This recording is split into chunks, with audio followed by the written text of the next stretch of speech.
Hey, everybody, you know my next guest for his cosmic perspective on space, movies, and now aliens. His latest book is Take Me to Your Leader, Perspectives on Your First Alien Encounter. And I've been doing these shows for 21 years, and people always ask me who my favorite guest is, and I always give the same answer, Neil deGrasse Tyson.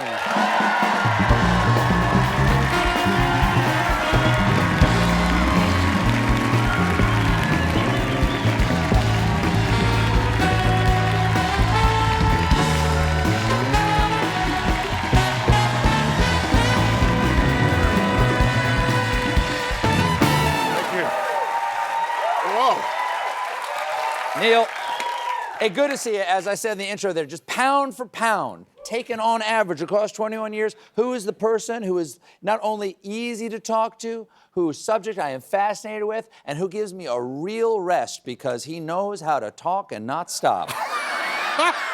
And that is Dr.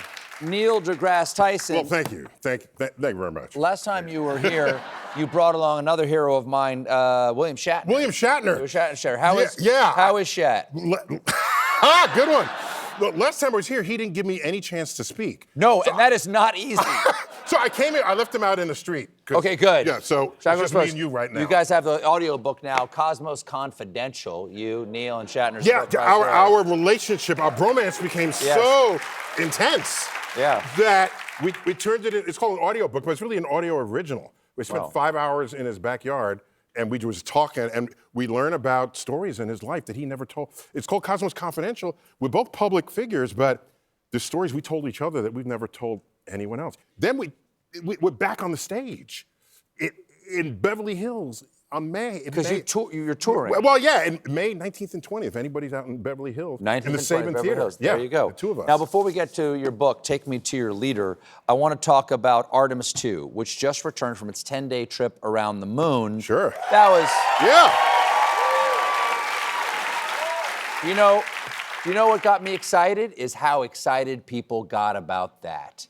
Yeah, so I know we'd already been and everything, but it would change. You felt the mood of America get a little hopeful and excited about the new frontier.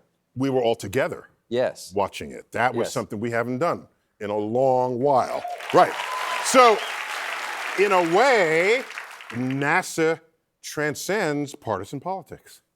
And that's something that it's a gift, not only to science and to exploration, but to the stability of civilization itself. And so when I thought of it, I said, if I were the moon, because I think of being astronomical objects often. If I were the moon, I'd say, where you been for 50 years? Welcome back. That's how I felt. Anything get you excited about the science of it? Yeah, well, there's always science in any of these missions. You're going around the backside of the moon. It was just fun. And plus, we're reminded that Earth would look like the moon if we didn't have an atmosphere. Right. Because it's a shooting gallery in the solar system. And not only do we, if we didn't have an atmosphere, we also have other ways of covering the evidence, like erosion and volcanoes and things. But be glad we live on Earth, though our atmosphere be as thin as it is. Our atmosphere is to Earth as the skin of an apple is to an apple. So people who abuse our atmosphere, just chill. Just look at the moon and be reminded of what we could be if we did not behave. You have a new book, as I said before. It is Take Me to Your Leader, Perspectives on Your First Alien Encounter.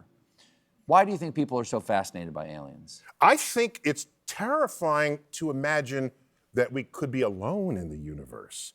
And nobody wants to be alone. I agree with that. So we look up, and if it wasn't gods that were up there, and if you're, by the way, religious people believe less in aliens than non-religious people. That's an interesting little fact. Okay. So there's a belief thing going on within us. As we look up into the sky, I don't want to be alone. Surely there's life up there. And I think we all genetically participate in that desire. Okay. On a level where it's up there, but now lately people are saying they see in them, in the water. Anywhere on Earth, right? Right. That's an extra sort of layer of thinking we're alone or not, than just imagining they're in space. Well, you must have some sense that it's possible, or else you wouldn't have written us a book on what to do in case you run into an alien. It's an instruction manual in a way, on your first alien encounter. What's the first thing I need to keep in mind? Because I would love to meet an alien. Yeah, okay, If here's what anyone's you do. watching, if they're wondering if somebody out there would like to meet them, hit me up. Yeah. Because what's the basic etiquette if I meet an alien? Okay, etiquette, if they have some appendage sticking out, don't just grab it and shake it, because you don't know what part of the anatomy that is. That's true. That's true. You just don't know. No, that's true. If you befriended the alien, and at some point in the day, you'd say, excuse me, I have to lay down horizontally and be semi-comatose for 1/3 of Earth's rotation. Please do not eat me while I do that. That's right. And that's just weird. And I'll have crazy mind illusions at the time. The alien might think that's completely crazy. Sure. So you have to leave your judgment and expectations aside. Now, you recommended that the two of us, as we talk about aliens. Oh, actually, okay. So, Now, why do you think this is a good idea? okay, so here it is. So there's an entire chapter in there Yes. on alien powers and what powers they might have. Yes. And everyone imagines that they can like read your thoughts and get in your head. Yeah. There's a physics behind the tinfoil hat, if I may explain. I wish you will. Okay, yeah. So, discovered 170 years ago. Yes. Is that right? 170 years ago. Michael Faraday, the physicist in the UK, discovered that electromagnetic energy cannot penetrate shells of metal. It could be a cage or it could be just pure metal. Yeah. And there's a field that the metal interacts with the field, preventing the field from entering what's inside the metal. And it's called a Faraday cage. And the skiff that they have in the military, where they go in and have secret conversations, Right. that is a Faraday cage. So when the so president if goes in aliens there, come down, the scary part is if they implant thoughts in us, game over, because then they control us. They make you think it's your own thoughts. So if that's the kind of alien that comes, and it's all in the book, the instructions in the book. If that's the kind of alien that comes, the only people who will be immune to that are those who wear tinfoil hats. So they're not crazy, they're cautious.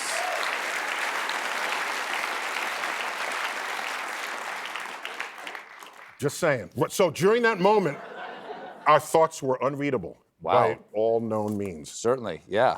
I actually stopped listening to what you were saying. I just want to point out, my little handle on top is much larger than yours. Okay, so And of course, they're made of aluminum today, not tin. Thank you. Yes, just to Thank be. you. That's sponsored by Reynolds Wrap over here. We have to take a quick break. We'll be right back with more Neil deGrasse Tyson, everybody. Stick around.